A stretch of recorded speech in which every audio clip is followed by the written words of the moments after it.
হযরত আনাস বলেন, আমি নবীজির থেকে শুনেছি, নবীজিকে বলতে শুনলাম, নবীজি বলেছেন কি, ইন্নার রাজুলা ইউসাল্লি ওয়া ইয়াসুমু ওয়া ইয়াহুজ্জু ওয়া ইয়াকসু কিন্তু আন্নাহু লা মুনাফিক। নবীজি বলেন, কিছু মানুষ আছে নামাজও পড়ে, রোজাও রাখে, হজও করে, জিহাদও করে, কিন্তু সে মুনাফিক। নামাজও পড়ে, রোজাও রাখে, হজও করে, জিহাদও যায়, কিন্তু সে কি? মুনাফিক। তো সাহাবারা জানতে চাইলেন, সাহাবা ক্বালু ইয়া রাসূলুল্লাহ ফাবিমা দাখালা আলাইহিন নিফাক, এই বান্দার কলবে নেফাক কেমনে ঢুকলো? সে তো নামাজ পড়ে, মুনাফিকি ঢুকলো কিভাবে? সে তো রোজা রাখে, হজ করে, জিহাদও যায়।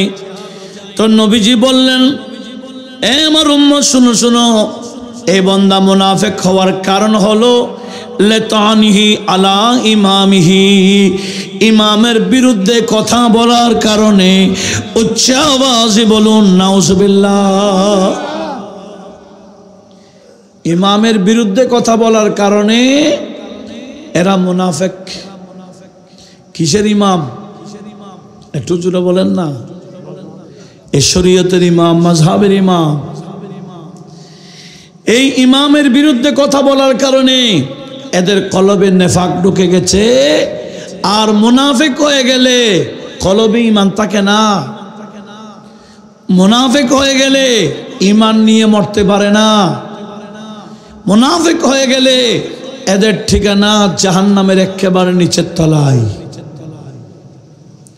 ইন্নাল মুনাফিকিনা ফিদ দারকিল আসফালি মিনান নার বলেছেন, জাহান্নামের একেবারে নিম্ন স্তরে যাবে মুনাফিকরা।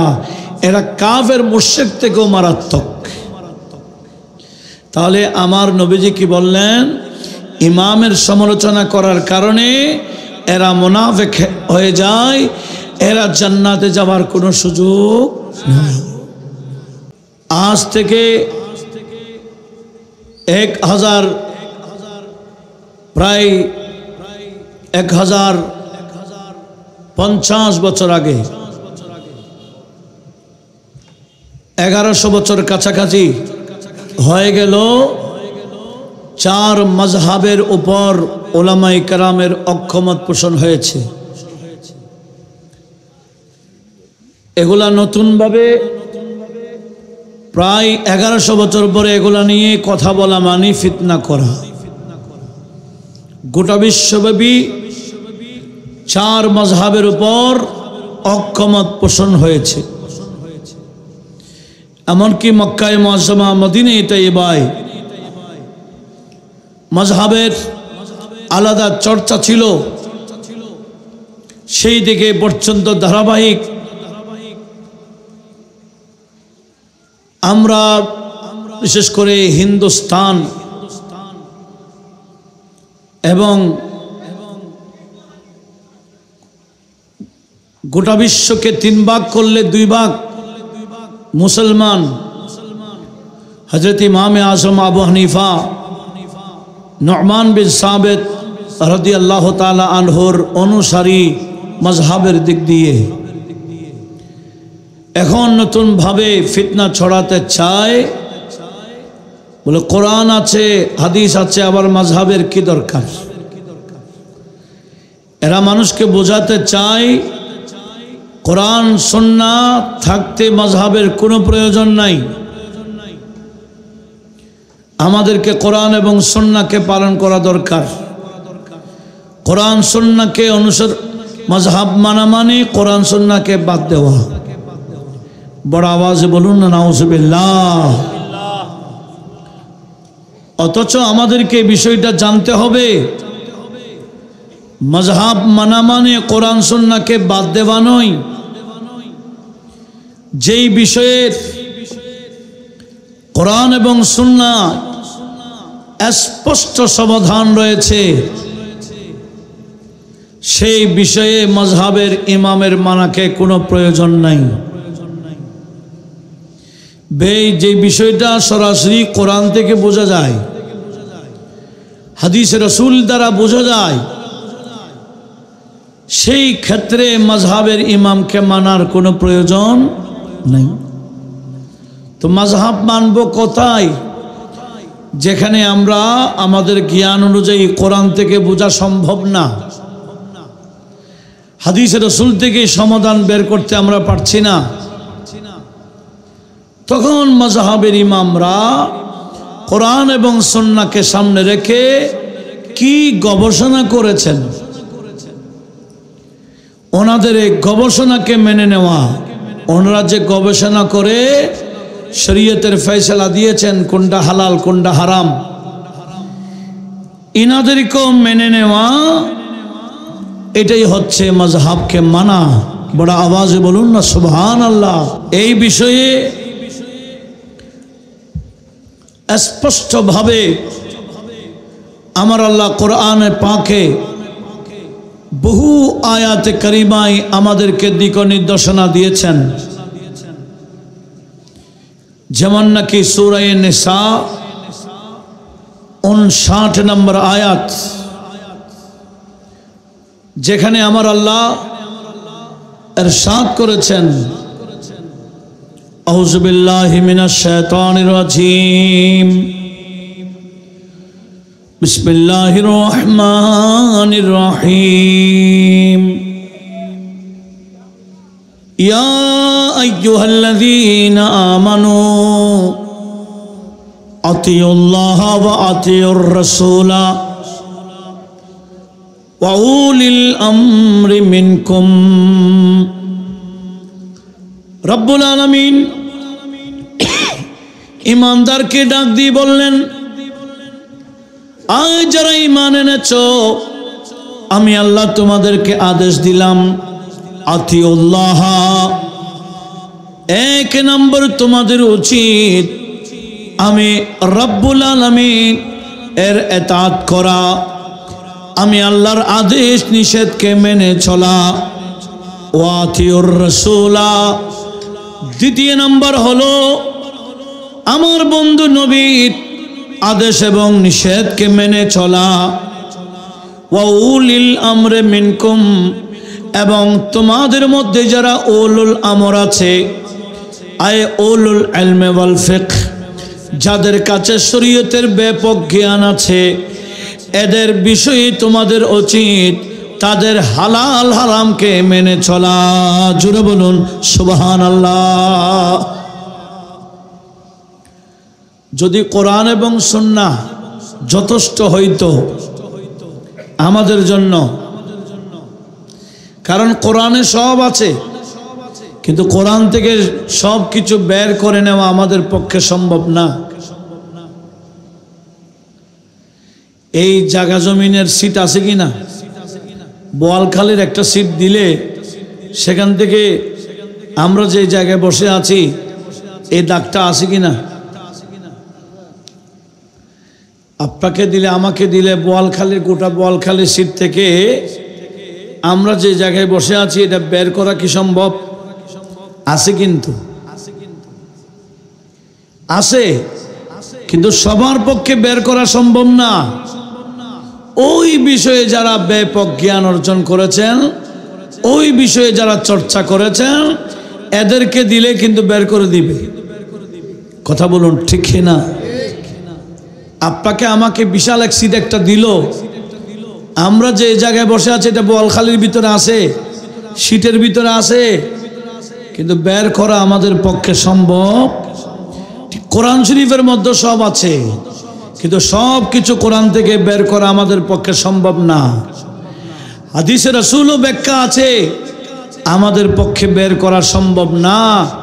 কোরআন সুন্নাহর ব্যাপক দখল যাদের আছে, এরাই বিষয়গুলা বের করতে পারে। কথা বলুন ঠিক না? সেজন্য প্রত্যেকটা বিষয়ে আলোক আলোক মানুষ আছে। আরবিতে একটা কথা আছে, লিকুল্লি ফান্নিন রিজাল, প্রত্যেকটা বিষয়ে আলাদা মানুষ আছে। মানুষ চিকিৎসার জন্য ডাক্তার কাছে যায় না, চিকিৎসার জন্য কি ডাক্তার কাছে যায়? আগে যাচাই করে ডাক্তার এটা কোন পর্যায়ের, উনি ভালো অভিজ্ঞতা আছে কিনা,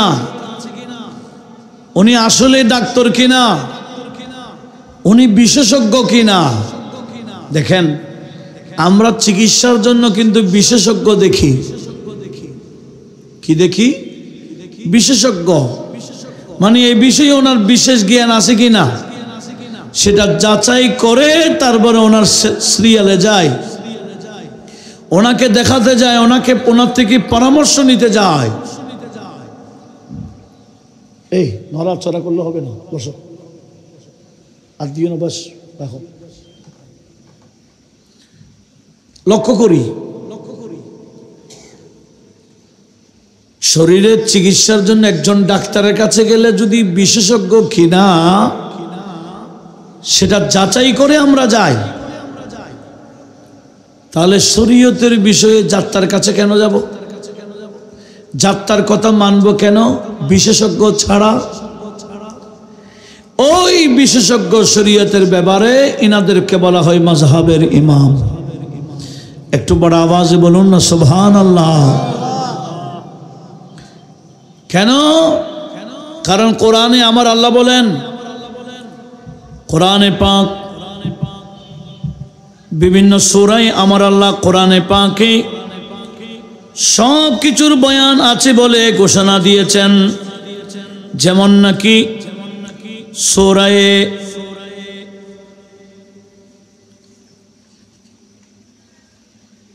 আমি একটি আয়াত আপনাদেরকে কোট দিচ্ছি, যে আয়াতের মধ্যে আমার আল্লাহ স্পষ্টভাবে বলে দিয়েছেন, বান্দা আমার, আমি কোরআন নাজিল করেছি,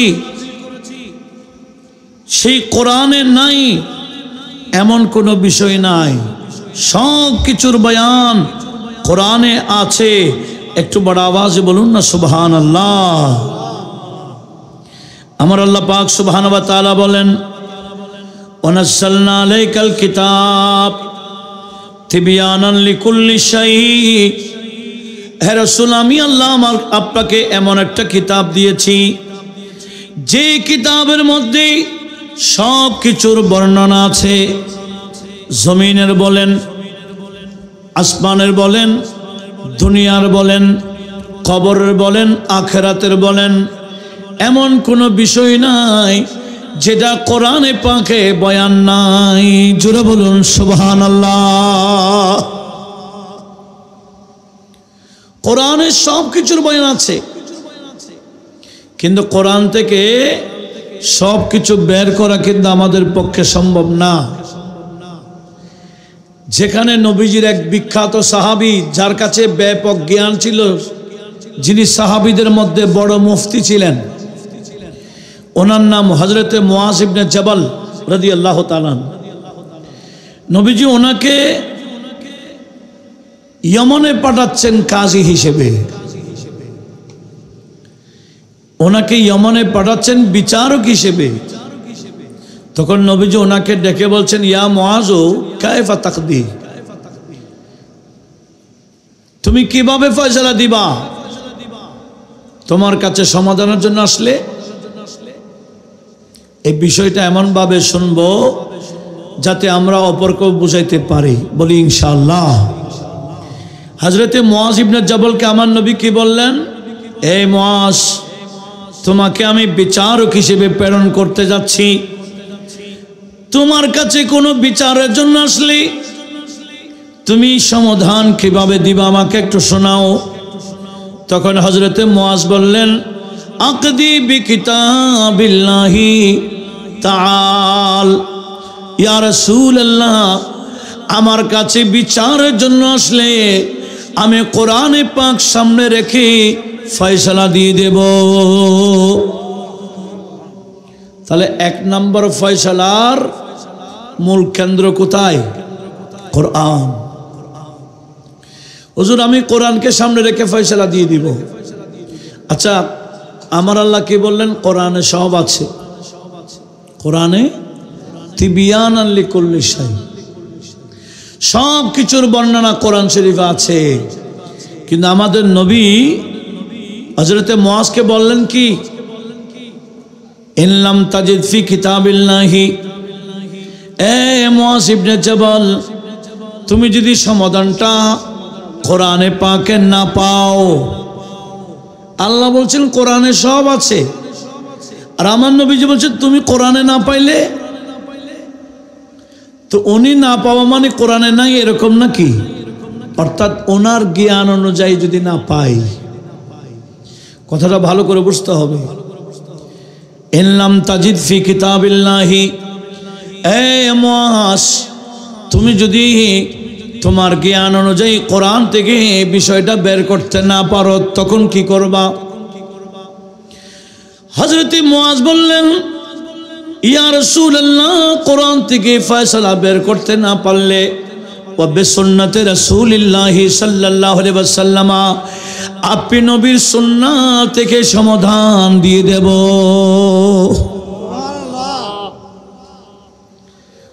হযরত মুআজ বলেন না যে আপনি নবীর হাদিস থেকে সমাধান দিব, হাদিস থেকে সমাধান দেওয়া যায় না। কেন? হাদিস কিছু আছে আগের, কিছু আছে পরের। দুনো হাদিস সহি, আগের হাদিসের উপর আমল করা যায় না, পরের হাদিসের উপর আমল করতে হয়। একটা হাদিস এই আগেরটা, পরের হাদিস আগের হাদিসের হুকুম রহিত করে দেয়। সেজন্য আমাদেরকে বুঝতে হবে হাদিস তো লক্ষ লক্ষ, হাদিস কি লক্ষ লক্ষ, কিন্তু সুন্নাহ হলো মাত্র 3000। সুন্নাহ কয় হাজার? 3000 উপর আমল করা যায়, কিন্তু আমেলে হাদিস হওয়া যায় না, হাদিসের উপর আমল করা যায় না। কেন? হাদিসের মধ্যে অনেক সময় বিপরীত দেখা যায়, বিপরীত। সেজন্য এই বিষয়ে অবশ্যই আমাদেরকে জ্ঞান রাখতে হবে। লক্ষ্য করুন কি বলতে চেয়েছিলাম। হযরতে মুআজ ইবনে জাবলকে নবীজি বললেন, এই মুআজ, তুমি যদি তোমার জ্ঞান অনুসারে কোরআন থেকে ফয়সালা করতে না পারো তখন কি করবা? উনি বললেন, ইয়া রাসূলুল্লাহ, আপনি নবীর সুন্নাহ থেকে আমি সমাধান দিয়ে দেব। উচ্চ আওয়াজে বলুন সুবহানাল্লাহ। সেজন্য নবীজি আমাদেরকে বলেছেন, আলাইকুম বিসুন্নতি, তোমাদের উচিত আমার সুন্নাহকে আঁকড়িয়ে ধরা। নবীজি বলেন নাই যে আলাইকুম বিহাদিসি, তোমরা আমার হাদিসকে আঁকড়িয়ে ধরো, বলেন নাই। বিদায় হজের ভাষণেও নবীজি বলছেন, আমি তোমাদের মাঝে দুইটা জিনিস রেখে যাচ্ছি, একটার নাম কিতাবুল্লাহ, আর একটার নাম আমি নবীর সুন্নাহ। সেজন্য আমরা হলাম আহলে সুন্নাহ। কতগুলো আছে আহলে হাদিস, এরা মাযহাব মানে না। খুব ভালো করে বুঝুন, বিশেষ করে শিক্ষিত সমাজ যারা আছেন, আমি খুব ধীরে ধীরে বোঝাচ্ছি। হাদিসের মধ্যে হাত বাঁধা আছে বুকের মধ্যে, আবার হাত বাঁধা আছে নাভির নিচে। বুকের মধ্যে হাত বাঁধা, এটাও হাদিসে আছে। নাভির নিচে হাত বাঁধাও, এটা কি আছে? তবে বুকের উপর হাত বাঁধার নাম হাদিস, নাভির নিচে হাত বাঁধার নাম সুন্নাহ। খুব ভালো করে শুনি, নাভির নিচে হাত বাঁধার নাম কি? হযরতে মাওলা আলী শের খুদা বললেন, ওয়া মিনাস সুন্নাহ ফিস সালাতি, নামাজের মধ্যে সুন্নাহ পদ্ধতি হলো ওয়াদাল আকাফ আলাল আকাফ তাহাতা সুররা তাহাতা সুররা।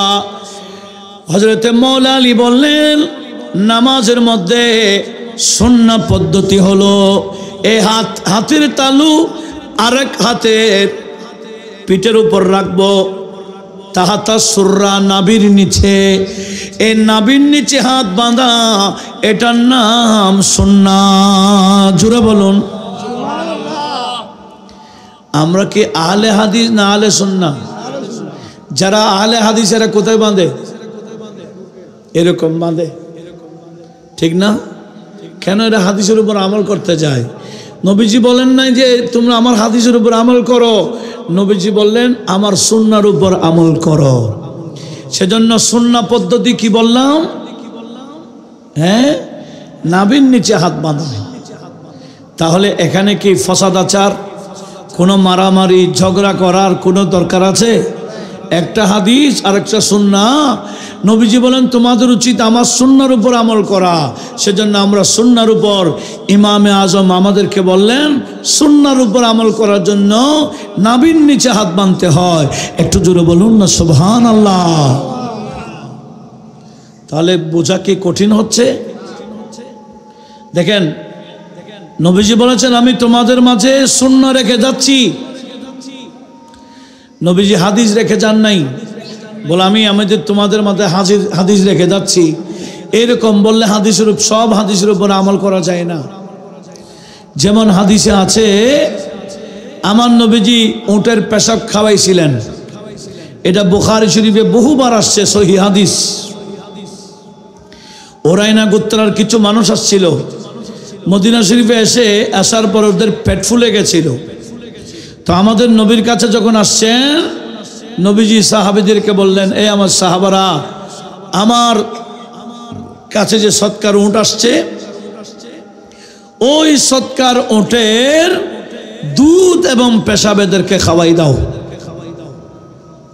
আশরিবু আলবানাহা ওয়া আবওয়ালাহা, ওই উটের পেশাব এবং দুধ খাওয়াই দাও। সৎকায় উটের সৎকার পেশাব এবং দুধ যখন খাওয়াই দিল, এদের পেট ফোলা অফ হয়ে গেল, সুস্থ হয়ে গেল।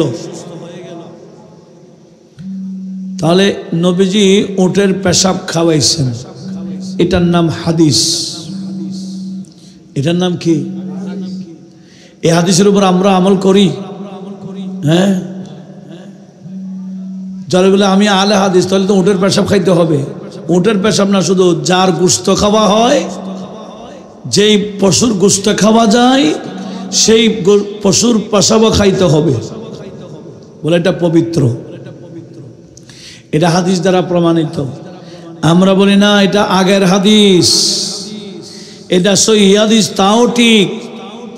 এই হাদিসটা হচ্ছে আগের, কিন্তু পরবর্তী একটা সুন্নাহ নবীজি বয়ান দিয়েছেন, এই সুন্নাহর মাধ্যমে হাদিসটার হুকুম রহিত হয়ে গেছে। আমি কি বুঝাতে পারছি? তাহলে নবীজি উটের পেশাব খাওয়াইছিলেন, এটার নাম কি? আর একটু জোরে বলেন। এটার উপর আমরা আমল করি কেন? বলে পরবর্তী একটা হাদিস আছে, এটার নাম সুন্নাহ। এটা কোনটা? নবীজি বললেন ইস্তানজিহু আনিল বাউল ফাইন্না আম্মাতাযাবিল কবর মিনহু। এ আমার উম্মত, প্রস্রাব খাওয়া দূরের কথা, প্রস্রাব যাতে তোমাদের শরীরও না লাগে, প্রস্রাব থেকে তোমরা বেঁচে থাকিও। কিসের প্রস্রাব? বলে গরু ছাগলের প্রস্রাব। কিসের? হাইওয়ানের, জীবজন্তু, মানুষের, বুড়া, বাচ্চা, এখানে কোনো নির্দিষ্টতা নাই। এটাকে বলা আম বলা হয়। সাধারণভাবে নবীজি বলেছেন কোন ধরনের প্রস্রাব যাতে তোমাদের শরীরে না লাগে। উচ্চ আওয়াজে বলুন সুবহানাল্লাহ। কেন? ফাইন্না আম্মাতা আযাবিল কবর মিনহু, শরীর থেকে, এই শরীরকে যদি প্রস্রাব থেকে না বাঁচায়, কবরে গেলে বেশি বেশি আযাব হবে। সেটা মানুষের প্রস্রাব হোক, এটা পশু পাখির প্রস্রাব হোক, প্রস্রাব থেকে বাঁচতে বলেছেন। তাহলে প্রস্রাব খাওয়াইছেন, এটা হাদিস। প্রস্রাব থেকে বাঁচতে বলেছে, এটার নাম সুন্নাহ। আমরা কি হাদিসের উপর আমল করি না সুন্নাহ থেকে? কথা কি বোঝা যায়? আজকে বেশি বুঝতে গিয়ে কিছু বান্দা মাযহাব ছেড়ে দিয়েছে, আহলে হাদিস দাবিদার। এরা হচ্ছে কি ফিতনাবাজ এই বর্তমান যুগের। এদের সাথে কোরআন সুন্নাহর জ্ঞান এদের মাঝে নাই। আজকে অল্প বিদ্যা, ভয়ঙ্কর একটা কথা আছে, এটার কারণেই সমস্যাটা হচ্ছে। আসুন তাহলে আমি আপনাদের কাছে বুঝাইতে পেরেছি সমস্ত হাদিসের উপর আমল করা যাবে। একটা আগের হাদিস আর একটা কি পরের হাদিস। একটা হলো মাঝে মাঝে নবীজি করতেন জায়েজ আছে বলার জন্য, আরেকটা হলো নবীজির সব সময়ের আমল। কথা বোঝা যায়? একটা নবীজি মাঝে মাঝে করতেন শিক্ষা দেওয়ার জন্য, যেমন নাকি ইমাম সাহেব যখন ওয়ালা দাল্লিন বলবে আমিন কিভাবে বলতে হয় এটা শিখাবার জন্য নবীজি একটু বড় করে মাঝে মাঝে বলেছিলেন। কিন্তু নবীজির সব সময়ের আমল হলো যেটা তিরমিজি শরীফে আছে, ফাহাফাদা বিহা সাওতাহু। নবীজি ওয়ালা দাল্লিনের পর আমিন যখন বলতেন নবীজির আওয়াজ ছোট করে ফেলতেন। তাহলে ছোট করে আমিন বলা এটা হলো নবীজির সব সময়ের আমল। আর আমিন বড় করে বলেছেন এটা হচ্ছে কেমনে আমিন বলতে হয় এটাকে শিক্ষা দেওয়ার জন্য মাঝে মাঝে। তো মাঝে মাঝে যেটা বলেছেন এটাও হাদিস, আর সব সময় করতেন এটাও হাদিস। কিন্তু আমাদের উচিত নবীজি যে কাজ সব সময় করতেন যেটাকে মুআযাবাতুন নবী বলা হয় এটার উপর আমল করা আবশ্যক। একটু জোরে বলুন না সুবহানাল্লাহ। তাহলে এখানে কোনো ফিতনা আছে? নবীজি আমিন বড় করে বলেছেন, উঁচু করে বলেছেন, এটা তো আছে, কিন্তু এটা মাঝে মাঝে শিক্ষার জন্য। কিন্তু সব সময়ের আমল কোনটা বললাম? আমিন চুপে চুপে বলা, যেটা আমরা আমল করি। নাকি আমরা আমিন বলি না? ইমাম সাহেব যখন বলেন, একই হাদিসে নবী দুই কথা বলেছেন, দুইটা কথা দুটোটা ভালো করে লক্ষ্য করি। নবীজি বলেছেন ইদা ক্বালাল ইমাম ওয়ালাদ-দাল্লিন ফাকুলু আমিন। ইমাম সাহেব ওয়ালাদ-দাল্লিন বললে তোমরা আমিন বলো। একই হাদিসে নবীজি বলেছেন ইদা ক্বালাল ইমামু সামিআল্লাহু লিমান হামিদা ফাকুলু রব্বানা লাকাল হামদ। দুইটা বিষয়। ইমাম সাহেব যখন ওয়ালাদ-দাল্লিন বলবে তোমরা আমিন বলো। ইমাম সাহেব যখন সামিআল্লাহু লিমান হামিদা বলবে তোমরা রব্বানা লাকাল হামদ বলো। তো একই হাদিসের দুটার বিষয়। এখন আমরা কি কিছু বান্দারা নবীজি আমিন বলতে বলেছেন বিদায় চিল্লাই আমিন বলে, তবে ওদিকে রব্বানা লাকাল হামদ বলে চিল্লান না কেন? ওটাও চিল্লামান। একই হাদিসের দুটো কথা। দাল্লিন বললে কি বলো? আমিন বলো। আমরাও আমিন বলি। সামিআল্লাহু লিমান বললে আমরা কি বলি? রব্বানা লাকাল হামদ বলি। দুটোটা বলি, কিন্তু কেউ শুনে না। কথা বলুন ঠিক না? তো আমিন কেমনে বলতে হবে নবীজি স্পষ্ট বলে দিয়েছেন, যে হাদিস কানে ইমামে বুখারী নোট করেছে। নবীজি বললেন ইদা ক্বালাল ইমাম ওয়ালাদ-দাল্লিন আমিন ফাকুলু আমিন। ইমাম সাহেব ওয়ালাদ-দাল্লিন বললে তোমরা আমিন বলিও। ফাইন্না মান ওয়াফাকা তামিনহু তামিনাল মালায়েকা। তোমরা যখন আমিন বলবে তোমাদের আমিন বলাটা ফেরেশতাদের আমিনের বলার সাথে যখন মিলে যাবে আমার আল্লাহ তোমাদের অতীতের গুনাহ মাফ করে দেবেন। হাদিসে স্পষ্ট বলেছেন তোমাদের আমিনটা ফেরেশতাদের আমিনের সাথে মিলাইতে হবে। ওই সময় ওয়ালাদ-দাল্লিন বললে ফেরেশতারাও আমিন বলে। নবীজি বলে তোমরাও বলো। তোমাদের বলা ফেরেশতাদের বলার সাথে যখন মিলে যাবে তখন আল্লাহ তোমাদের গুনাহ মাফ করে দেবেন। আচ্ছা, ফেরেশতাদের আমিনের সাথে আমরা মিলাই কি না? ফেরেশতারা আমিন বলে, আমরা কি শুনি? একটু বলেন। তাহলে আমরা এমন ভাবে আমিন বলতে হবে যাতে কেউ না শুনে, তখন হবে ফেরেশতার সাথে মিল। ফেরেশতারাও আমিন বলে, কিন্তু আমরা শুনি না। বিদে আমাদেরকেও এমন ভাবে আমিন বলতে হবে যাতে কেউ না শুনে, তখন আমার আল্লাহ আমাদের অতীতের গুনাহ মাফ করে দেবেন। জোরে বলুন। যেমনি ভাবে ইমাম সাহেব সামিআল্লাহু লিমান হামিদা বললে আমরা রাব্বানা লাকাল হামদ বলি, কিন্তু কেউ শুনে না। ঠিক আমিন বলতে হবে যাতে কেউ না শুনে। কথা বোঝা যায়? তাহলে আজকে এই জ্ঞানগুলা না রাখার কারণে বাংলা কতগুলা বই পড়ে মানুষ অনেক কিছু জেনে ফেলে মনে করে। এই অল্প বিদ্যার কারণে ফিতনা হচ্ছে। আমার ইয়ং জেনারেশন ভাইদেরকে আমি বলবো, ফিতনায় যাবেন না, এটা আখেরি জামানা। এগুলা এক একটা ফিতনা বের হচ্ছে। আল্লাহ আমাদের সকলকে এই আহলে সুন্নাহ ওয়াল জামাত, যেটার অন্যতম একটা বিষয় হলো মাযহাব মানা, এই মাযহাবের উপর আল্লাহ আমাদের সবাইকে ঐক্যবদ্ধ থাকার তৌফিক দিক। বড় আওয়াজে বলুন না আমিন।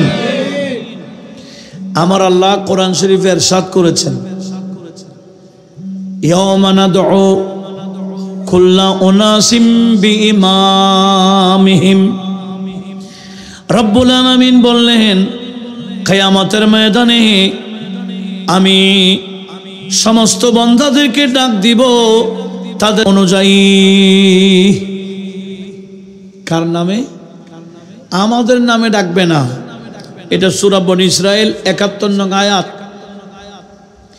আল্লাহ বলেন, কিয়ামতের ময়দানে আমি তোমাদেরকে ইমামের নামে ডাকবো, ইমামের নামে ডাকবো। তাহলে আমাদের ইমাম আছে না? কি মসজিদের ইমাম নাকি? হ্যাঁ, কিসের ইমাম?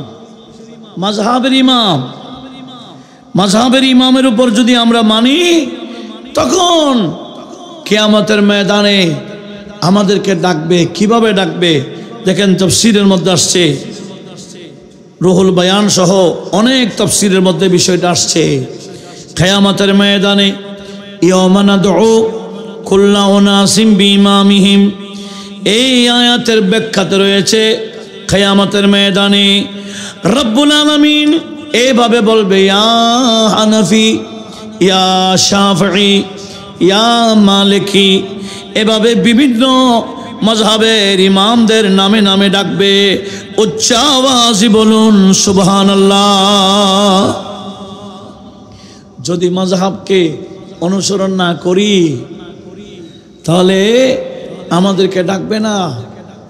এই মাযহাবের অনুসারীদেরকে ডেকে ডেকে আমার আল্লাহ জান্নাতে যাওয়ার জন্য হুকুম দিবেন। একটু জোরে বলি না সুবহানাল্লাহ।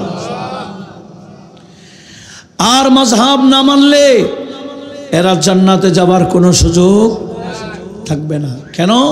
একটা হাদিস বললে আপনারা আরো ক্লিয়ার হয়ে যাবেন।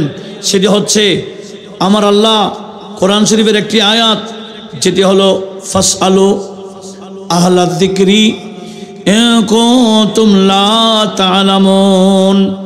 যে আয়াতটি আমার আল্লাহ সূরা আম্বিয়ার মধ্যে উল্লেখ করেছেন, আবার ওই আয়াতখানা কোরআনে পাকের মধ্যে আরেক জায়গায় রয়েছে। আমার আল্লাহ বলেন, ফাসআলু আহলা যিকরি ইন কুনতুম লা তা'লামুন। তোমরা না জানলে যারা জানে, আহলে ইলম যারা, তোমরা তাদেরকে অনুসরণ করো, এদের থেকে জেনে নাও। জোরে বলুন সুবহানাল্লাহ। এই আয়াতের ব্যাখ্যাতে আল্লামা জালালউদ্দিন সুয়ুতি ওনার তাফসীরে দুররে মনসুরের মধ্যে হযরত আনাস বিন মালিক থেকে একটা হাদিস বর্ণনা করেছেন। এই হাদিসটা বর্তমান সমাজে জানা এবং শোনা অতীব প্রয়োজন। সেটি হলো, আমার নবীজি বললেন, হযরত আনাস বলেন, আমি নবীজির থেকে শুনেছি, নবীজিকে বলতে শুনলাম, নবীজি বলেছেন কি, ইন্নার রাজুলা ইউসাল্লি ওয়া ইয়াসুমু ওয়া ইয়াহুজ্জু ওয়া ইয়াকসু কিন্তু আন্নাহু লা মুনাফিক। নবীজি বলেন, কিছু মানুষ আছে নামাজও পড়ে, রোজাও রাখে, হজ করে, জিহাদও করে, কিন্তু সে মুনাফিক। নামাজও পড়ে, রোজাও রাখে, হজ করে, জিহাদও যায়, কিন্তু সে কি? মুনাফিক। তো সাহাবারা জানতে চাইলেন, সাহাবা ক্বালু ইয়া রাসূলুল্লাহ, ফাবিমা দাখালা আলাইহিন নিফাক, এই বান্দার কলবে নেফাক কেমনে ঢুকলো? সে তো নামাজ পড়ে। মুনাফিকি ঢুকলো কিভাবে? সে তো রোজা রাখে, হজ করে, জিহাদও যায়। তো নবীজি বললেন, এ আমার উম্মত শুনো শুনো, এই বান্দা মুনাফিক হওয়ার কারণ হলো লেতানিহি আলা ইমামিহি, ইমামের বিরুদ্ধে কথা বলার কারণে। উচ্চ আওয়াজে বলুন নাউজুবিল্লাহ। ইমামের বিরুদ্ধে কথা বলার কারণে এরা মুনাফিক। কিসের ইমাম? একটু জোরে বলেন না। এই শরীয়তের ইমাম, মাযহাবের ইমাম। এই ইমামের বিরুদ্ধে কথা বলার কারণে এদের কলবে নেফাক ঢুকে গেছে। আর মুনাফিক হয়ে গেলে কলবে ঈমান থাকে না। মুনাফিক হয়ে গেলে ঈমান নিয়ে মরতে পারে না। মুনাফিক হয়ে গেলে এদের ঠিকানা জাহান্নামের একেবারে নিচের তলায়। ইন্নাল মুনাফিকিনা ফিদ দারকিল আসফালি মিনান নার বলেছেন, জাহান্নামের একেবারে নিম্ন স্তরে যাবে মুনাফিকরা। এরা কাফের মুশরিক থেকেও মারাত্মক। তাহলে আমার নবীজি কি বললেন? ইমামের সমালোচনা করার কারণে এরা মুনাফিক হয়ে যায়, এরা জান্নাতে যাওয়ার কোনো সুযোগ নেই। আপনাদের মনোযোগ আছে তো?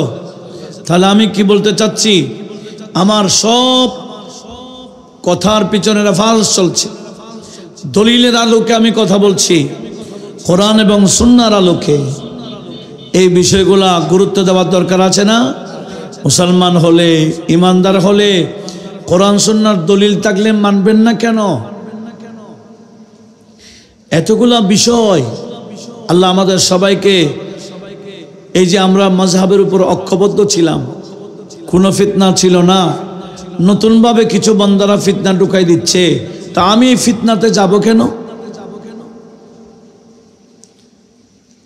100 জন যেখানে নামাজ পড়ছে সেখানে আমিন যারা আসতে বলে এরা বেশি না চিল্লায়ে বলে এরা বেশি?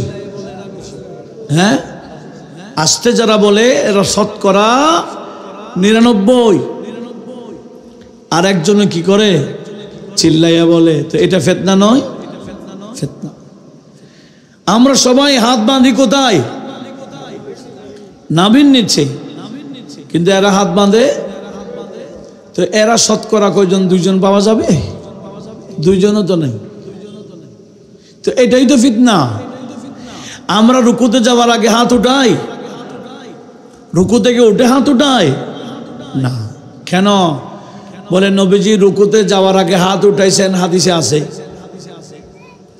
রুকু থেকে উঠেও হাত উঠাইছেন, এটা হাদিসে আছে, বুখারীতে আছে। তবে এটা হলো নবীজির আগের হাদিস। কি বললাম? তো নবীজি পরের হাদিস কি?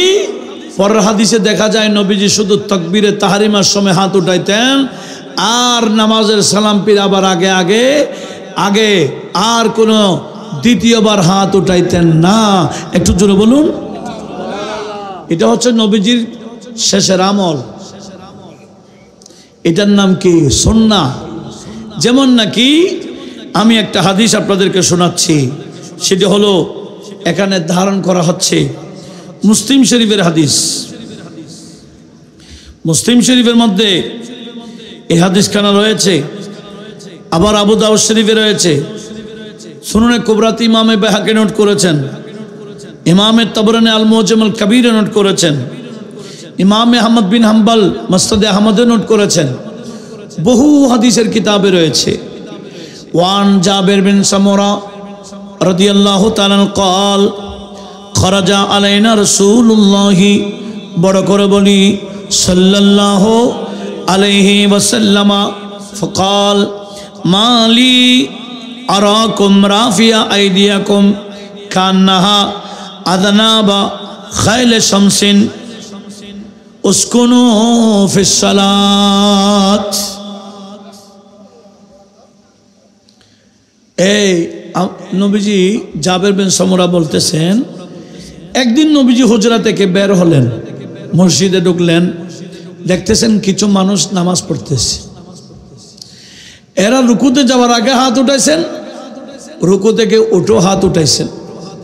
কেন? নবীজি আগে করতেন না, জানতেন না, আগের এটার উপর আমল করা শুরু করছেন। নবীজি দেখতেছে। এরা যখন নামাজের সালাম ফিরালেন তো নবীজি বললেন, মা লিয়া রাকুম, কিরে আমার কি হলো, আমি তোমাদেরকে এভাবে দেখছি কেন? রাফি আইদিয়াকুম, তোমরা হাত উত্তোলন করছো বারবার। কিরকম? কান হাদানা বা খাইলে শামস, মনে হচ্ছে উন্নত মানের ঘোড়ার লেজ যেভাবে বারবার নাড়ে, তোমরা নামাজও বারবার হাত নাড়ো। ঘটনা কি? উসকুনু ফিস সালাত, নামাজে স্থির হয়ে যাও, হাত শুধু একবারই উঠাইবা তাকবীরে তাহরিমার সময়। এটা হচ্ছে পরবর্তী হাদিস, এটাও সহিহ হাদিস। হাত উঠাইছেন, এটাও সহিহ হাদিস।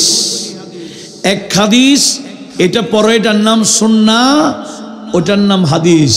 এই সুন্নাহ দিয়ে হাদিস কি হয়ে গেছে? হাদিসের হুকুম রহিত হয়ে গেছে। একটু জোরে বলুন না সুবহানাল্লাহ। সেজন্য হাদিসের মধ্যে কোনটা নাসেখ, কোনটা মনসুখ, কোনটা আগের, কোনটা পরের, এগুলো না জানলে ফিতনা হবেই। এগুলা জানার জন্য, বোঝার জন্য আমরা 14 বছর 16 বছর ক্লাসে পড়েছি। লক্ষ্য করুন, আজকে মাদ্রাসায় না পড়ে কিছু জেনারেল শিক্ষিতরা এই সমস্ত ফিতনার মধ্যে লেগে পড়ে গেছে। অনলাইন, এদের টিচার হচ্ছে কি অনলাইন। অনলাইন থেকে এরা হাদিস নেই। তাহলে অনলাইন থেকে তুমি চিকিৎসা করো তো দেখি।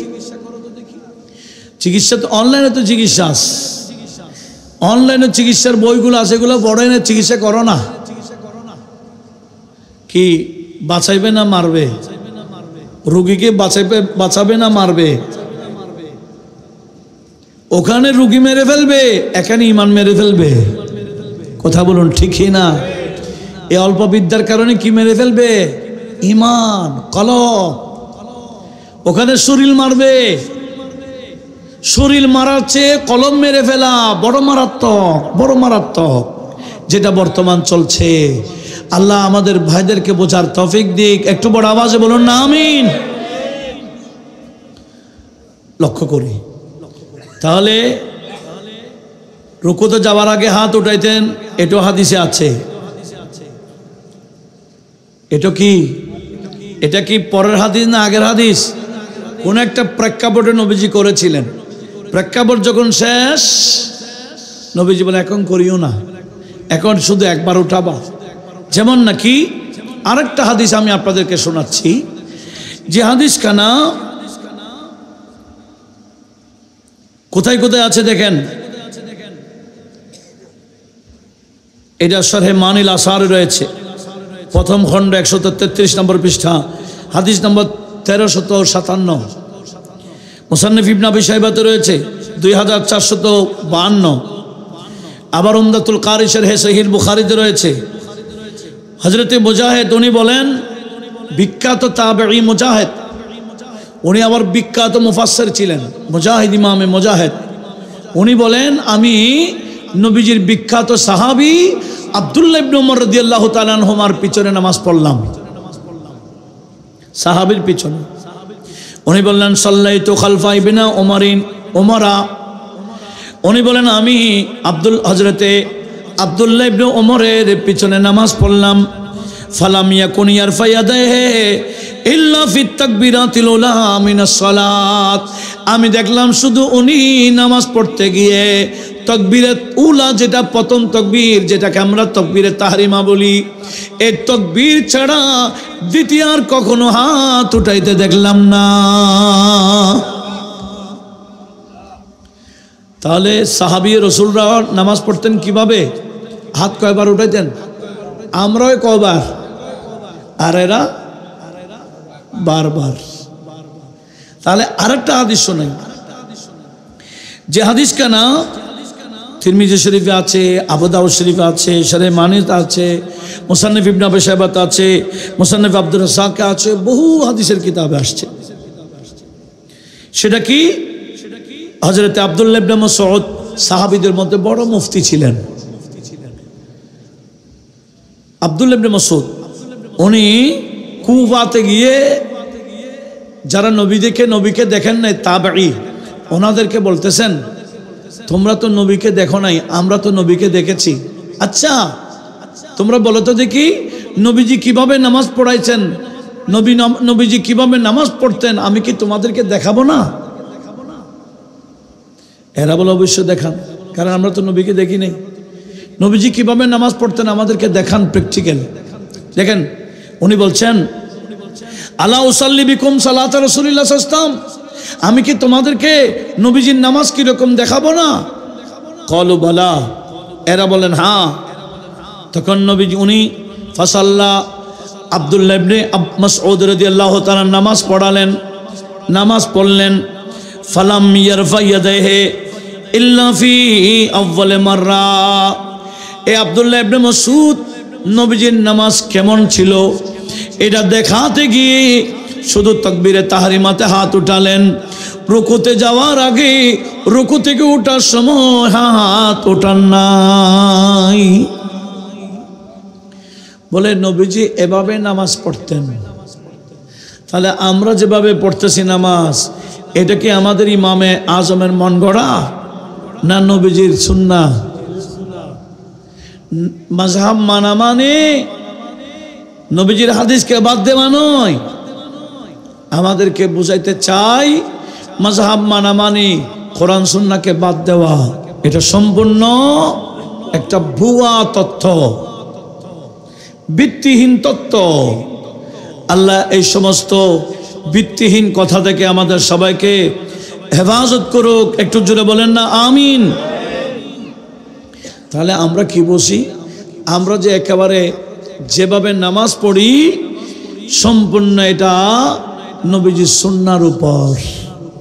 নবীজি যেরকম করতেন আমাদের ইমাম সেভাবে নামাজ পড়তেন, আমরাও পড়ি। আল্লাহ এই বিষয়ে সবাইকে সতর্ক থাকার তৌফিক দিক। মুরব্বীরা ঠিক থাকে, সহি হাদিস বললে নড়ে যায় কারা? ইয়ংরা। এটা কোন সহি, আগের সহি না পরের সহি? হাদিস সহি হওয়া বড় কথা না, এটা কি আগের হাদিস না পরের হাদিস এটা জানতে হবে। এগুলো না জানলে গুমরা হয়ে যায়। আল্লাহ মুসলিম মিল্লাতকে বোঝার তৌফিক দিক, আমিন বলেন। সালাতুনিয়া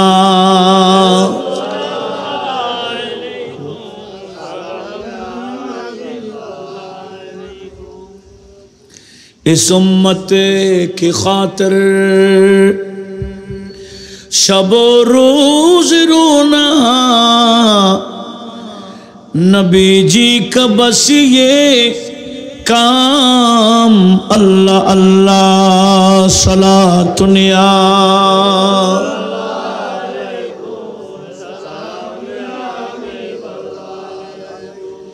এবার আসুন, বর্তমানে যারা আহলে হাদিস করে হাত এখানে বাঁধে ফাঁক করে দাঁড়ায়, টুপিটামি নাই, ঠিক না?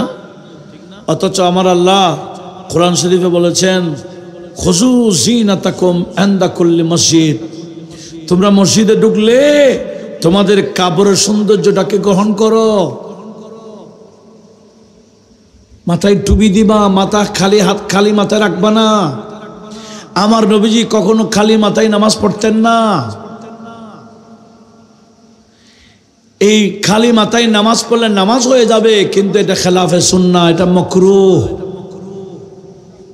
এটা সুন্নতের বিপরীত। আর এমন ভাবে প্যান্ট পরে, এমন ভাবে রুকুতে যায়, পিছনে যারা দেখে বিশ্রী লাগে, সিজদায় গেলে আরো বিশ্রী লাগে, এমন ড্রেস পরে। আল্লাহ বলে খবরদার, নামাজে যাইবা, আমি আল্লাহর সামনে দাঁড়াইলে এমন ড্রেস পরবা যাতে তোমার শরীর গোলার ঢেকে থাকে, বিশ্রী না লাগে। একটু জোরে বলুন না সুবহানাল্লাহ। কিন্তু আমার কিছু ভাইয়েরা, ইয়ং ভাইয়েরা এমন ড্রেস পরে, এদিকে নাভির নিচে নামাইতে নামাইতে অনেক নামায় ফেলে, ওই অবস্থায় রুকুতে গেলে সতর্সহ দেখা যায়। কি যে বিশ্রী লাগে পিছন থেকে, এটা সুন্দর না।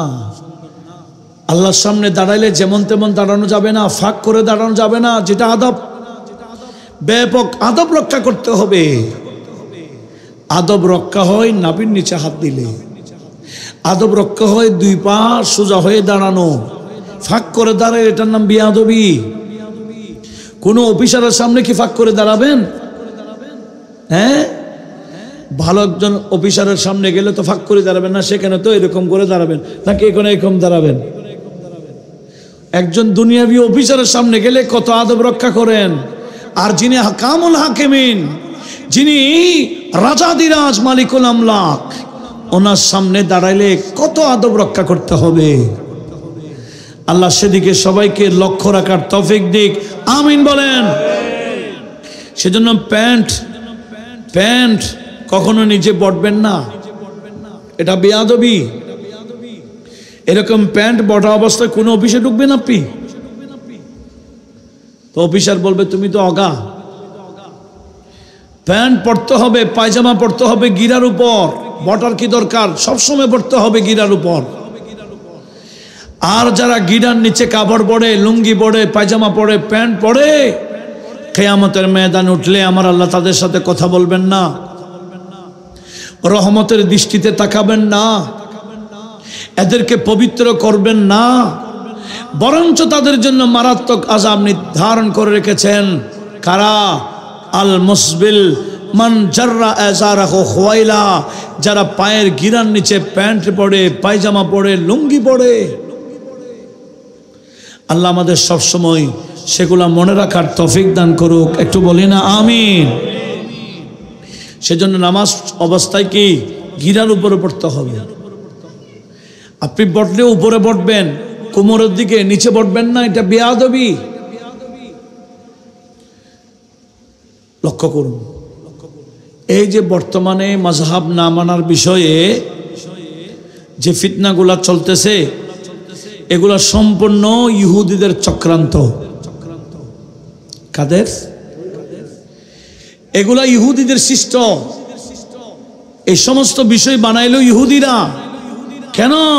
এই মুসলমানদের মধ্যে ফাটল করাবার জন্য, মুসলমান এক অপরের সাথে দূরত্ব বাঁচাই দেওয়ার জন্য। এগুলা ইহুদিদের ষড়যন্ত্র, আমরা বুঝি না কেন? লক্ষ্য করুন। তবে একটা বিষয় আমাদেরকে জানতে হবে, এই যে হাত এখানে বাঁধতেছে, ফাঁক করে দাঁড়াচ্ছে, আমিন চিল্লাইয়ে বলতেছে, মোনাজাত করে না, এগুলা আমলি বিষয়।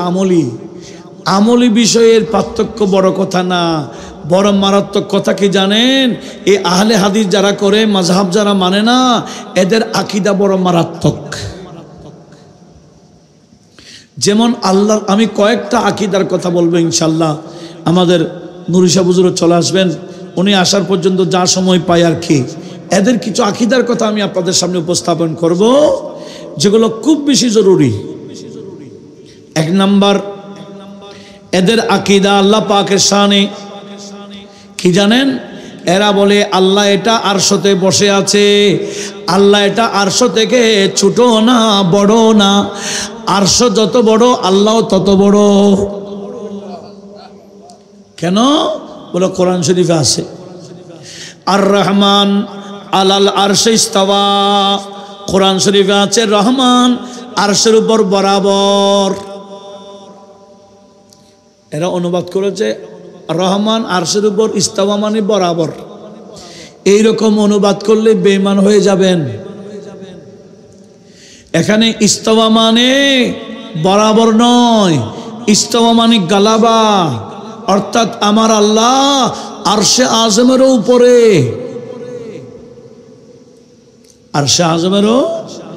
তবে একটা মশালা আমাদেরকে জানতে হবে, আমার আল্লাহ বসা থেকে পবিত্র, দাঁড়ানো থেকে পবিত্র, আমার আল্লাহ ঘুম যাওয়া থেকে পবিত্র, আমার আল্লাহ স্থান থেকে পবিত্র, আমার আল্লাহ কাল থেকে পবিত্র। এগুলো সব আল্লাহর সৃষ্টি, এগুলো হলো সৃষ্টির জন্য। আমার আল্লাহ এই সমস্ত বিষয় থেকে পবিত্র। জোরে বলুন। ডানে বামে, সামনে পিছনে, উপরে নিচে, এই যে জেহেদ, এগুলো সৃষ্টির জন্য। আমার আল্লাহ এই দিকগুলা থেকেও পবিত্র। কিন্তু আহলে হাদিসরা কি বলে? এরা বলে আল্লাহ আরশতে বসে আছে। তাহলে আহলে সুন্নাত ওয়াল জামাতের আকীদা কি আল্লাহ বসে আছেন না আল্লাহ আরশেরও উপরে? কোথায়? বলে যেখানে আর কোথায় নাই সেটার নাম লামাকান, সৃষ্টির বাহিরে। মাওয়ারাউল খালক, সৃষ্টির ভিতরে আমার আল্লাহ, সৃষ্টির মধ্যে আয়ত্ত নয়, কোনো সীমাবদ্ধতা না। আমার আল্লাহ সৃষ্টি থেকে ঊর্ধ্বে। সেজন্য আল্লাহ কোথায় বললে আমাদেরকে বলতে হয় লা মাকানে। লা মাকান মানে যেখানে কোনো স্থান নাই। আল্লাহ স্থান থেকে পবিত্র, কাল থেকে পবিত্র। আল্লাহর শানে কেউ যদি বলে আল্লাহ আরশে বরাবর বসে আছে, তাহলে ঈমান থাকবে না। এই আকীদা রাখে আহলে হাদিসরা। এক। দ্বিতীয়ত আরেকটা বললাম, আমার আল্লাহ বললেন ইসরাফিল আলাইহিস সালাম যখন সিংহায় ফুঁক দিবে সব কি হয়ে যাবে? ধ্বংস হবে না? কুল্লু মান আলাইহা ফান ওয়া ইয়াবকা ওয়াজহু রাব্বিকা যুল জালালি ওয়াল ইকরাম। আহলে হাদিসরা বলে হযরত ইসরাফিল সিংহায় ফুঁক দিলে সব ধ্বংস হয়ে যাবে, এমনকি আমার আল্লাহর শরীরও নষ্ট হয়ে যাবে, শুধু আল্লাহর চেহারাটা বাকি থাকবে। কেন? কোরআন শরীফে আছে ওয়ায়াবকা ওয়াজহু রাব্বিকা যুল জালালি ওয়াল ইকরাম, আপনার রবের চেহারা বাকি থাকবে। এরা মনে করে চেহারা মানে শুধু চেহারা, এখানে চেহারা মানে জাতুল্লাহ, আল্লাহর জাত বাকি থাকবে। সমস্ত সৃষ্টি ধ্বংস হয়ে যাবে, কেউ থাকবে না। কিন্তু এরা বলতে চায় আল্লাহর কি বডি সহ নষ্ট হয়ে যাবে, চেহারা বাকি থাকবে। একটু বড় আওয়াজে বলুন না নাউজুবিল্লাহ। এগুলা কাদের আকীদা বললাম? কিন্তু আমার ভাইরা যারা শুধু বুকে হাত বাঁধতেছে, চিল্লাই আমিন বলতেছে, এরা তো তাদের মূল বিষয় জানে না। সেজন্য আমাদেরকে এগুলো জানাইতে হচ্ছে। আল্লাহ পাক সুবহানাহু ওয়া তাআলার শানে মারাত্মক মারাত্মক আকীদা আছে এদের। আসুন নবীদের শানে কি আকীদা? এরা আকীদা রাখে নবী মারা গেছে, মাটির সাথে মিশে গেছে। আমাদের আকীদা কি নবী মাটির সাথে মিশে গেছেন? সমস্ত নবীগণ মারা যান, কিন্তু মারা যাওয়ার পরে কবরে দিলে একজন নবী আর মরা থাকেন না, ইনাদের জিন্দা করে দেয় কে? এটা হলো আহলে সুন্নাত ওয়াল জামাতের আকীদা। আহলে হাদিসের আকীদা কি? এরা বলে নবী যেটা জানাজা হয়েছে, মওত হয়েছে, দাফন হয়েছে, কাফন হয়েছে, উনি আবার কিসের জিন্দা নবী? উনি মাটির সাথে মিশে গেছে। অথচ সহিহ হাদিসে কি আছে? আমার নবীজি বলেন ইন্নাল আম্বিয়া আহয়াউন ফি কুবুরিহিম ওয়া ইউসাল্লুন। আল্লাহর সমস্ত নবীগণ আপন আপন কবরে সিজদা, শুধু সিজদা না, নামাজও পড়ে। এমনকি এদেরকে জান্নাত থেকে খাবারও ব্যবস্থা হয়। জোরে বলুন ফানাবিউল্লাহি হাইয়ুন ওয়া ইউরযাক। আল্লাহর নবী কবরে জিন্দা এবং রিজিক দেওয়া হয়। বড় আওয়াজে বলুন না সুবহানাল্লাহ। তাহলে ইমামে বাইহাকি বড় একজন হাদিসের ইমাম, ইনি স্বতন্ত্র একটা কিতাব লিখেছেন নবীগণ কবরে জিন্দায় বিষয়ে। কিন্তু কিছুদিন আগে আপনারা দেখছেন এক ইসলামী বক্তা, সে বলছে আল্লাহ বলছেন নবী মারা যায়, আর তোমরা বলছো নবী মরা না। সমস্ত নবীগণ মারা যায় ঠিক, শুধু মারা যাবে না আল্লাহ। কিন্তু নবীদের মরণ হচ্ছে মওতে আনি। আমাদের মত হলো মতে ফানি। এই বিষয়টা না বোঝার কারণে আমাদের মরণটা হচ্ছে কিয়ামত পর্যন্ত জন্য, আল্লাহর বন্ধুদের মরণ হলো কবরে যাওয়া পর্যন্ত। কথা কি বোঝা যায়? সেই কথাকে আমার আলা হযরত কোরআন সুন্নাহকে কাব্য আকারে বলেছেন নাত শরীফের মাধ্যমে। अंबिया को भी अजल आनी है, अंबिया को भी अजल आनी है, मगर ऐसी के फ़क़त आनी है, उसी आने के बाद उनकी हयात, उसी आने की बात उनकी हयात मिसले साबिक वही जिस्मानी है, मिसले साबिक वही जिस्मानी है। सलातुनिया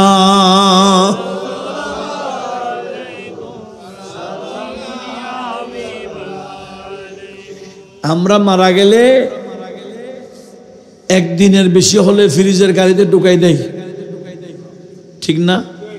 কেন? গন্ধ বের হবে। আর আল্লাহর নবীগণ মারা গেলে ইনাদের শরীর থেকে গন্ধ বের হয় না। এমনকি কোরআনে পাক সূরাতুস সাবার মধ্যে রয়েছে সুলাইমান আলাইহিস সালাম ইন্তেকালের পরেও 1 বছর লাঠি ধরে দাঁড়াইছিলেন। ক বছর? জিন্নাতদেরকে বাইতুল মুকাদ্দাস বানাবার জন্য অর্ডার দিয়েছেন, এরা কাজ চালাচ্ছে, আর এদিকে উনি লাঠি, যে লাঠি ধরে দাঁড়িয়ে আছেন, এই লাঠিটা জমিনে খাইয়া যখন ভেঙ্গে ফেলেছে, লাঠি যখন ভেঙ্গে গেল উনিও শুয়ে গেলেন। অথচ মারা গেছে 1 বছর আগে, ওনার শরীরে কোনো পরিবর্তন ঘটেছে? নবীদের শরীর আমাদের শরীর এক নয়। হযরতে দানিয়েল আলাইহিস সালাম উনি 1000 বছর ছিলেন। কি রকম? হযরতে দানিয়েল আলাইহিস সালামের বিষয় আল্লামা ইমাদউদ্দিন ইবনে কাসির আল বিদায়া ওয়ান নিহায়াত বর্ণনা করেছেন। ওই বাইহাকি, ইমাম বাইহাকি হায়াতুল আম্বিয়া তো এনেছেন। সেটা কি? হযরতে দানিয়েল আলাইহিস সালাম ইন্তেকালের আগে ওনার উম্মতদেরকে, আত্মীয় স্বজনকে বলে দিয়েছেন, আমি মারা গেলে তোমরা আমাকে দাফন করিও না। আমি জানি আরো 1000 বছর পরে আমাদের সমস্ত নবীদের যিনি সরদার, ইমামুল আম্বিয়া, নবী আখির জামান, ওই খাতামুন নবী, রাহমাতুল লিল আলামিন নবী আসবেন। আমি চাই ওই নবীর উম্মতরা আমি দানিয়েলকে দাফন করুক। উনি আল্লাহর কাছে ফরিয়াদ করেছেন, আল্লাহুম্মা আনতুদফিনানি উম্মত মুহাম্মাদিন সাল্লাল্লাহু আলাইহি ওয়াসাল্লাম। ও আল্লাহ, আমি দানিয়েল মারা গেলে আমাকে দাফন করবে উম্মতে মুহাম্মাদিয়ে। তো উম্মতে মুহাম্মাদি আসবে ক বছর পর? 1000 বছর পর। তখন হযরতে দানিয়েল আলাইহিস সালাম উনি ওসিয়ত করেছেন, আমি মারা গেলে তোমরা আমাকে সিন্দি কবরে রেখে দিবা, আমাকে উম্মতে মুহাম্মাদি পাইলে ওনারা দাফন করবে। তাহলে বোঝা গেল 1000 বছর পর ওনার শরীর পাওয়া যাবে কিনা? নষ্ট হবে? লক্ষ্য করুন। ঠিক এই ফারুক আজমের আমলে সাম্রাজ্য যখন বিজয় হলো, সেখানে বিশাল এক কিল্লা ফতে হয়ে গেল। ওই সাহাবায়ে কেরাম ভিতরে ঢুকলেন। আবু মুসা আশআরী বলেন, আমিও ছিলাম। আর দেখলাম ভিতরে একটা বিশাল সিন্দুক। মনে করেছি দামি দামি জিনিস মণিমুক্তা কেনে আছে। আমরা গিয়ে সিন্দুকটা যখন খুললাম, দেখতেছি যত বড় সিন্দুক তত বড় একটা মানুষের লাশ। এটা দুকার খোলার পরে দেখতেছি লম্বা একটা তলোয়ার দেখা যায়। তলোয়ারের মধ্যে খোদাই করে একটা ওসিয়তনামা আছে। পড়লেন, দেখতেছেন উনি নিজের পরিচয় দিলেন, আমি একজন আল্লাহর নবী, আমার নাম দানিয়েল আলাইহিস সালাম। আমি মারা যাওয়ার পরে আমি ওসিয়ত করেছে, আয় উম্মতে মুহাম্মাদি, আপনারা কেউ আমাকে পাইলে আপনারা দাফন করবেন। দেখেন ওসিয়ত নামা একটা তলোয়ারের মধ্যে খোদাই করে লেখে ওনার লাশের পাশে লাগানো রেখে দিয়েছে। হযরত আবু মুসা আশআরী উনি বললেন, আমরা ওনার শরীরকে ধরলাম, দেখতেছি এখনো তরুতাজা শরীর, শরীরের মধ্যে কোনো ধরনের পরিবর্তন আসে নাই, অথচ মারা গেছেন কয় বছর আগে। নবীদের শরীরকে আমাদের নিজেদের শরীরের মতো অনুমান করলে হবে না। অন্যান্য নবীর যদি এই বিষয় হয়, যিনি ইমামুল আম্বিয়া, ওনার ব্যাপারে কি ধারণা। আল্লাহ সবাইকে বোঝার তৌফিক দিক, আমিন বলেন। হযরত আবু মুসা বলেন, এই ওসিয়ত পাওয়ার পরে আমরা উম্মতে মুহাম্মাদি, এই সাহাবায়ে কেরাম, ওনার লাশ মোবারককে আমরা ওখানে দাফন করেছি। আপনারা জানেন ইউসুফ আলাইহিস সালাম একজন নবী ছিলেন না? ওনার কাহিনীকে কোরআন শরীফে আহসানুল কাসাস বলেছেন। হযরত ইউসুফ আলাইহিস সালাম খুব বেশি সুন্দর ছিলেন। আল্লাহর নবী হযরত ইউসুফ আলাইহিস সালাম উনি যখন মারা যাওয়ার আগে একটা দোয়া করেছিলেন, সূরা ইউসুফের 101 নম্বর আয়াতে আছে, ওয়ালহিকনি বিসসালিহিন। ও আল্লাহ, আমি মারা গেলে আমাকে তুমি আমার দাদা, আমার বাবা, আমার পরদাদা যেখানে বাইতুল মুকাদ্দাস ওনাদের দাফন, আমিও ওখানে দাফন হইতে চাই। জোরে বলুন সুবহানাল্লাহ। এটা ছিল হযরত ইউসুফ আলাইহিস সালামের দোয়া।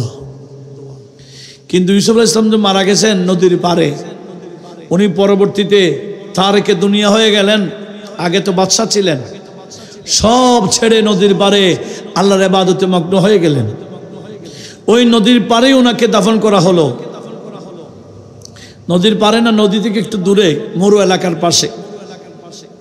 তখন আল্লাহ, এটা প্রায় তাফসীরের মধ্যে আসছে, আপনি একটু লক্ষ্য করুন। হযরত ইউসুফ আলাইহিস সালামকে দাফন করেছে নদী থেকে অনেক দূরে। এখন নদী ভাঙতে ভাঙতে ভাঙতে ভাঙতে ইউসুফ আলাইহিস সালামকে যেখানে দাফন করা হয়েছে নদী সেখান পর্যন্ত স্টপ হয়ে যায়। আর সে এলাকার মানুষ পানি দিয়ে চাষাবাদ করত, গোটা আবাদ হয়ে গেছে। এইদিকে নদী যেদিকে ছিল আগে চাষাবাদ ছিল, এরা বুঝতে পেরেছে। এরা বলে নদী ওদিকে কেন গেল? নিশ্চয় আল্লাহর নবী হযরত ইউসুফ আলাইহিস সালামকে ওদিকে দাফন করেছে বিদায় নদী ওদিকে গেছে। আমরা ওনাদেরকে বুঝাইয়া টুজাইয়া ইউসুফ আলাইহিস সালামকে কবর থেকে উঠাইয়া আমাদের এদিকে নিয়ে আসবো। কথা বোঝা যায়? হযরত ইউসুফ আলাইহিস সালামকে ওই এলাকার মানুষকে বুঝাই বলছে, আপনারা অনেকদিন চাষাবাদ করেছেন, আমরা তো ওদিকে দুর্ভিক্ষ পড়তেছি, পানি নাই, নদী আপনাদের এদিকে চলে আসছে। আমাদের বিশ্বাস হযরত ইউসুফ আলাইহিস সালামকে ওদিকে দাফন করলে নদী সেদিকেই যাবে। সালাতুন ইয়া রাসূলুল্লাহ আলাইকুম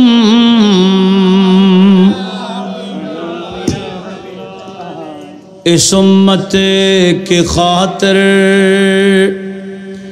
शब रोज रोना नबी जी का बस ये काम अल्लाह अल्लाह सलातुन या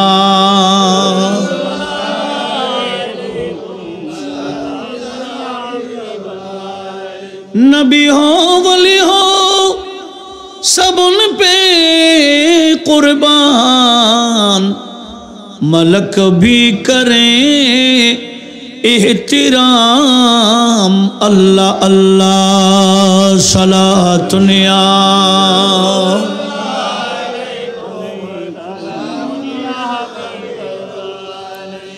দেখেন আমি কি বলতে চাচ্ছিলাম, এই আহলে হাদিস যারা, এদের আকীদা বড় মারাত্মক।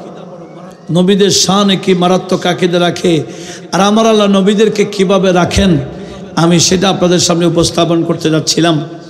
ওই যে হযরত ইউসুফ আলাইহিস সালাম, ওনার লাশ মুবারক যেদিকে দাফন হয়েছিল কবরের ভিতরে তো জিন্দা,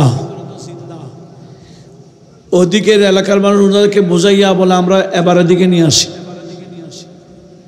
বলে ওদিকে যখন নিয়ে গেল দেখতেছে হ্যাঁ ইউসুফ আলাইহিস সালাম যেদিকে নদীও সেদিকে। এতদিন নদী ভাঙছিল ইউসুফ আলাইহিস সালামের মাজার যেদিকে সেদিকে, এবার নদী ভাঙছে ওনার মাজার যেদিকে এদিকে, ভাঙতে ভাঙতে ওনার মাজার পর্যন্ত গেছে গা। এরা 1 বছর রেখেছে, চুক্তি হয়েছে 1 বছর ওরা রাখবে, 1 বছর এরা, বেশ কয়েক বছর এভাবে গেল। এরা আবার চিন্তা করতেছে আল্লাহর নবী আমরা বারবার ওনাকে কষ্ট দিচ্ছি, একবার এদিকে দাফন আরেকবার এদিকে দাফন, আমাদের সাথে এটা না করে একটা কাজ করি। বলে কি? বলে আমাদের তোমাদের মধ্যখানে যখন নদী আসবে ঠিক আমরা একটা মরমর গাছের সিন্দুক বানাবো, পানিতে ক্ষতি না হয় এরকম সিন্দুক বানাইয়া ওনাকে আমরা সিন্দুকের ভিতরে ঢুকিয়ে পানির মধ্যখানে দাফন করে দেব, যাতে নদী আর ডানও না যায় বামও না যায়। জোরে বলুন সুবহানাল্লাহ। মরমর গাছের সিন্দুক বানাইয়া ইউসুফ আলাইহিস সালামকে সেখানে রাখলেন, আর বড় বড় শিকল দিয়ে 2 মাথা 2 দিকে টানা দিলেন। এখন ওনার লাশ মোবারক কোথায়? নদীর মধ্যখানে। এবার নদী ডানাও যায় না বামও যায় না, বরাবর আছে। এইভাবে 400 বছর পাড়ি দিল। কয় বছর? এদিকে মুসা কালিমুল্লাহ তুর পাহাড়ে আমার আল্লাহর সাথে যখন কথা বলতেন, একদিন বললেন এ আমার কালিম, আমার এক বান্দা হযরত ইউসুফ আলাইহিস সালাম যে দোয়া করেছেন ওয়ালহিকনি বিসসালিহিন, এই দোয়ার আমি ওনার আশাটা পূরণ করব। আমি ওনার আশাটা পূরণ করব কিভাবে? আয় আমার কালিম, আপনি যান হযরত ইউসুফ আলাইহিস সালামকে উদ্ধার করে পানির মধ্য থেকে আপনি বাইতুল মুকাদ্দাসে ওনার বাপ দাদার মাজার যেখানে এখানে দাফন করে আসেন। কোথায় মিশর, কোথায় ফিলিস্তিন, এগুলো ওনাকে ওই নদীর মধ্যে, নীল নদীর মধ্যে রাখা হয়েছিল। আর সেখান থেকে ওনাকে নিয়ে যাবে কোথায়? ফিলিস্তিনে, বাইতুল মুকাদ্দাসের পাশে। এখন মুসা আলাইহিস সালাম গেলেন, লাশটা রাখলো কোন জায়গায়? উনি ঘুরতেছেন, বলে কোথাও তো দেখা যাচ্ছে না ওনার লাশটা কোথায়। আচ্ছা তত্ত্ব নাও তো, এখানে কোনো 400 বছর আগের কোনো মানুষ আছে কিনা? এখনো না, আমাদেরকে 40 বছর গেলে খবর আছে, তখন মানুষ 1000 বছরও জীবিত থাকত। এখন তত্ত্ব পেয়ে গেছে এক বুড়ির, ওনার বয়স 900 বছর। কয় বছর? 900 বছরের বুড়ি একজনকে ধরে নিয়ে আসছে হযরতে মুসা কালিমুল্লাহর কাছে। বলছেন এই বুড়ি, আপনার বয়স কত? ওটা 900। হ্যাঁ, তাহলে আপনি তো ইউসুফ আলাইহিস সালামকে দেখেছেন? বলে হ্যাঁ দেখছি তো। বলে ওখানে ওনাকে কোথায় নাকি দাফন করছে? বলে হ্যাঁ। বলে আমাদেরকে একটু দেখাই দাও। বলে মাফ তো দেখাবো না, আমার কিছু আশা আছে, এটা পূরণ করলে দেখাই দিব। বলে কি? বলে 1 নম্বর আশা, এখন আমার হায়াত 900 বছর, আরো 900 বছর হায়াত বাড়াই দিতে হবে। তারপর বলে আপনি যে জান্নাতে যাবেন সে জান্নাতে আমাকে স্থান করে দিতে হবে। এই 2টা কন্ডিশন মানলে ওনাকে কোথায় রাখা হয়েছে আমি দেখাই দিব। এখন মুসা কালিমুল্লাহ আল্লাহকে বলো, খোদা তুমি পাঠাইলা তোমার এক বন্ধুকে, আমি ওখানে বাইতুল মুকাদ্দাসে দাফন করতাম, কিন্তু এই বুড়ি তো তত্ত্ব দিচ্ছে না, 2টা কন্ডিশন লাগাই দিল, এটা মঞ্জুর করবা কিনা? আল্লাহ বলে ঠিক আছে মঞ্জুর, বলে দেন। দেখেন ওনার বিষয় হাদিসে পাকে আসছে। হাদিসে পাকে এই বুড়ির কথাও আমার নবীজি সাহাবায়ে কেরামের সামনে উপস্থাপন করেছেন। একটু বড় আওয়াজে বলি না সুবহানাল্লাহ। দেখেন তো নবীজি একদিন সাহাবায়ে কেরামের সামনে ওই বুড়ির কথা, এটা সহিহ ইবনে হিব্বানে রয়েছে, মুস্তাদরাকুল হাকিমে রয়েছে, আল্লামা সুয়ুতি তাফসীরে দুররে মনসুরে নোট করেছেন, ইমামে তাবরানী আল মুআজ্জাম আল আওসাতে নোট করেছেন। সেটা কি? আমার নবীজি সেই কথাটা এভাবে বলেছিলেন। হযরত আবু মুসা আশআরী রাদিয়াল্লাহু তাআলা হাদিসটা বর্ণনা করেছেন। قال كان رسول الله صلى الله عليه وسلم يقسم غنائم هوازا في حنين فقال رجل ইয়া রাসূলুল্লাহ আনতা ওয়াতানি ক্বালা সাদাকতা ফাক্তাউ। এই একজন বলছেন ইয়া রাসূলুল্লাহ আপনি বলেছেন আমাদেরকে ওয়াদা দিয়েছেন বিজয় হলে এমন এমন এত এত কিছু দিবেন, কত কিছু আপনি ওয়াদা দিয়েছেন। হুজুর অনেকগুলো তো মালে গনিমত পেয়ে গেছেন, আমাদেরকে আপনার ওয়াদা পূরণ করুন, মালগুলোও দেন। তখন ওই সাহাবীদের যে আশা, মালে গনিমত নবীজি ওয়াদা দিয়েছেন বেশি পাবেন, আমার নবীজি বলতেছেন কি এই সাহাবী তো দেখতেছি মূসা আলাইহিস সালামের ওই বুড়ির মতো হযরত ইউসুফ আলাইহিস সালামের ব্যাপারে আল্লাতি দাল্লাত আলা আযামে ইউসুফ কানাত আন্নাহুম মিনকা হিনা হাকামাহা মূসা ফাকালাত হাকমি ওয়া তাসদানি শাবাতান ওয়া আদখুলু মাকাল জান্নাতা ফাআতাহা। একটু জোরে বলুন না সুবহানাল্লাহ। নবীজি সাহাবাদেরকে বলতেছেন এই বান্দা দেখতেছো কত আশা করতেছে, কার মতো জানো? ওই যে মূসা আলাইহিস সালামের কাছে বুড়ি আশা করেছিল ইউসুফ আলাইহিস সালামের ওই লাশ মোবারক দেখাই দিবের বিষয়ে, আমার এই সাহাবাও দেখে এরকম আশা করতেছে। একটু জোরে বলুন না সুবহানাল্লাহ। এমনকি ওই মহিলা বলেছিলেন কি আনতারুদ্দানি শাবাতান, আমি তো এখন বুড়ি 900 বছর, আমাকে আবার যুবতী বানিয়ে দিতে হবে। এক ওয়াদখুলু মাকা আল জান্নাতা, ওগো মূসা আলাইহিস সালাম আমি আপনার সাথে জান্নাতে ঢুকতে চাই। অতঃপর ফাতাহা, ওই মহিলা যা চেয়েছেন আল্লাহর পক্ষ থেকে তা দেওয়া হয়েছে। এখন ওই মহিলা তথ্য দিয়েছেন, দুইটা কন্ডিশন যখন মেনে নিল, তথ্য কি দিয়েছে? ওই মহিলা বলেছেন এই জায়গায় মাটি খনন করেন। মহিলা যে গোল চক্কর বৃত্ত অঙ্কন করে দিলেন।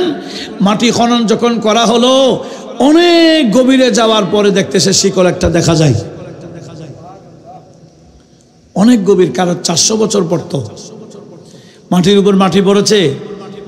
শিকলটা বের করে বলছে এই বরাবর ওদিকে খনন করুন, শিকল ওদিকে পাবেন।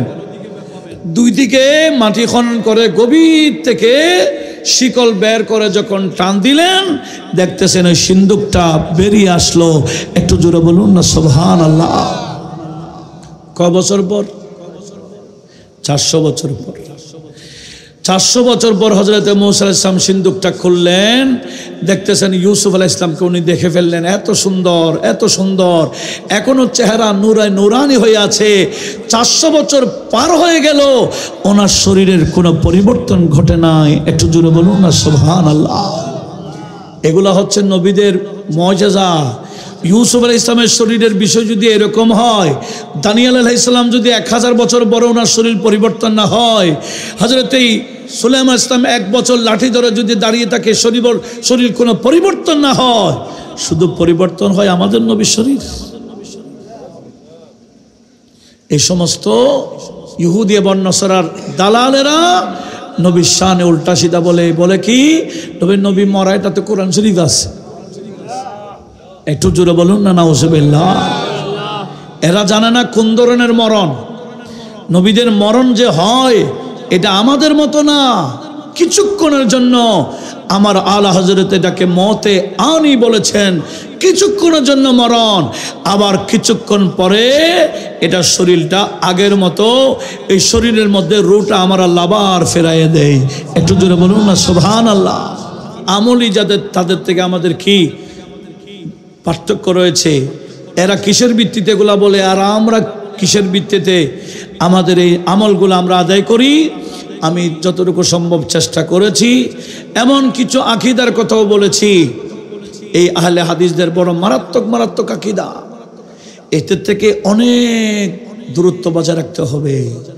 আখিরি জামানা এরকম অনেক ফিতনা দেখা যাবে। আল্লাহ আমাদের সবাইকে এই ফিতনা থেকে বাঁচার তৌফিক দান করুক, আমিন। ওয়ামা আলাইনা ইল্লাল বালাগ ওয়া আখিরু দাওয়ানা আলহামদুলিল্লাহি রাব্বিল আলামিন।